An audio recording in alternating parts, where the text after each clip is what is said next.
1971 में जो शिया रेवोल्यूशन आता है और 1979 के अंदर ही रूसी फ़ौज अफ़गानिस्तान आती है, इन दोनों का बड़ा इम्पैक्ट पड़ा है। हुँ, हुँ। इम्पैक्ट ये पड़ा है कि इस बॉर्डर पे वाक़या ये एक वाहिद वो इलाका है जहाँ एक सिग्निफिकेंट शिया पॉपुलेशन रहती है। अब सेंसस में तो हम सेक्ट की बुनियाद पर काउंट नहीं करते हैं, लेकिन एक रफ़ एस्टिमेट ये है कि कुरम एजेंसी की 45% पॉपुलेशन जो है वो शिया। शिया है, सही है? और ऐसी ऐसी हमने केपी में ऐसी आपको एक जगह पॉपुलेशन नहीं मिलती जो इतनी एक साथ हो। और उसका बड़ा असर पड़ा ईरान के इनकलाब का। हम देखते हैं कि जो फिर खुमैनी साहब के जो वकील थे अल्लामा आरिफुल हुसैनी, जो पाकिस्तान में जो शिया पॉलिटिक्स को इसने बड़ा रिवाइव किया, वो भी उसका ताल्लुक भी पाराचना के पास नज़दीकी गाँव से था, सही है? और उसने फिर बड़ा एक उसका बड़ा असर पड़ा। हम देखते हैं कि ओवर द ईयर्स इसका जो कुरम एजेंसी या कुरम ज़िले के जो शिया थे, उन पे बड़ा असर पड़ा उसका उनकी ज़िंदगी पे, उनकी पॉलिटिक्स पे। उसको जो बड़े स्कॉलर थे, मरीम अबू साहब ने बड़ा काम किया इस पे, हसन अब्बास साहब का बड़ा काम है, तो उन्होंने बड़ा लिखा है कैसे इसका इम्पैक्ट पड़ा है। फिर हम देखते हैं कि जो 1979 में जो सान में जो रूस की फ़ौजें आती है, तो उस वक़्त एक बड़ी तादाद में महाजरीन आते हैं और इस इलाके में सेटल होते हैं।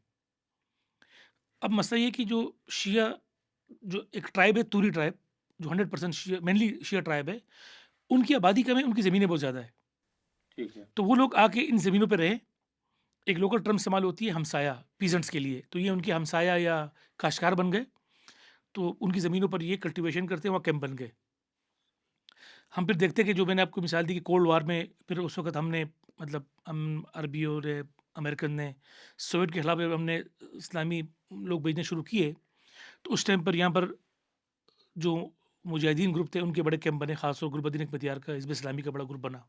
अच्छा। यहाँ पर कॉन्फ्लिक्ट थोड़ा-थोड़ा शुरू हुआ इस पॉपुलेशन के साथ। और ये तो तो डोमिनेटली अहले सुन्नत है सारे। हाँ, तो हम देखते हैं कि जो आए महाजरीन सब सुन्नी, जो मुजाहिदीन ग्रुप थे वो भी सुन्नी। तो उस वक़्त टेंशन शुरू हो गई और साथ-साथ फ्लो भी आया वेपन्स का। हुँ। नेचुरली न मतलब पूरे पूरे बॉर्डर है, रीजन में जंग पूरे है रीजन तब तो। में जंगे तो पोरस बॉर्डर है। तो हम देखते हैं कि उस वक़्त भी झड़प हुई। झड़पें शुरू हो गई थी उस टाइम से भी। अ, उस वक़्त भी मुख्तलिफ इवेंट टाइम पे वायलेंस होता रहा। मतलब एक 1982 में वायलेंस हुआ, हुँ।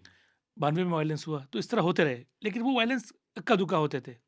कि कोई हाँ। क्लैश हो गया और कोई फिर डिस्प्यूट। 2005 में मुशर्रफ ने जब अफ़गान महाजरीन को निकाला कुरम से, तो ज़मीनें तो थी सुन्नी शियों की थी। तो आस-पास के जो सुन्नी ट्राइब्स थे, वो आके बैठ गए कि हमारी ज़मीन है। यहाँ से कॉन्फ्लिक्ट शुरू हुआ लैंड डिस्प्यूट का। अच्छा, उन्होंने क्लेम किया कि ये तो या हमारी है। क्योंकि वो तो अफ़गान महाजरीन भी काफ़ी 20 साल रहे, हुँ, हुँ। तो ज़मीन तो इनकी थी, क्योंकि अब तो भई ट्राइबल एरिया था। अच्छा, अच्छी बात ये है कि जो चूँकि इस एरिया को चूँकि यहाँ के शिया तूरी ट्राइब ने वेलकम किया था ब्रिटिश कॉलोनियल्स को, हुँ। तो उन्होंने काफ़ी हद तक इस लैंड की डॉक्यूमेंटेशन की है। सही। 1945 में भी हुई है और उससे पहले भी हुई है।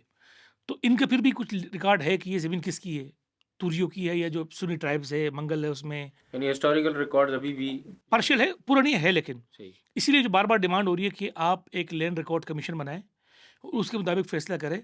और हमने देखा कि बना भी है। जो एक मरी अकॉर्ड हुआ था, जिस पे हम कुछ देर बाद बात करेंगे, लेकिन उस पे इम्प्लीमेंट नहीं हो रहा। तो और कबायली ज़िलों के निस्बत यहाँ पर फिर भी कुछ ना कुछ लैंड की डॉक्यूमेंटेशन है, कंपेयर टू द अदर्स।